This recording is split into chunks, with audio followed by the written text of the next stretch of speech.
How to create a WorldRemit account. Hey everyone, welcome back to our channel. In today's video, I'll simply guide you through the steps on how you can create a WorldRemit account. So just make sure to watch the video till the very end.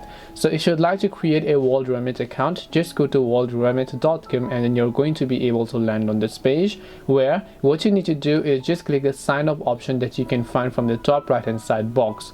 Make sure to click on this option, and then on the next page it will first of all ask you to confirm from which country you're trying to send money from. So if you live in the States, you can simply make sure to select States. As you can see, we only have a handful number of countries available, so it's not available in all of the regions. And then after that, if you have a state, then make sure to go ahead and select your state over here, and now you can simply choose to enter your email address and also make sure to enter your password.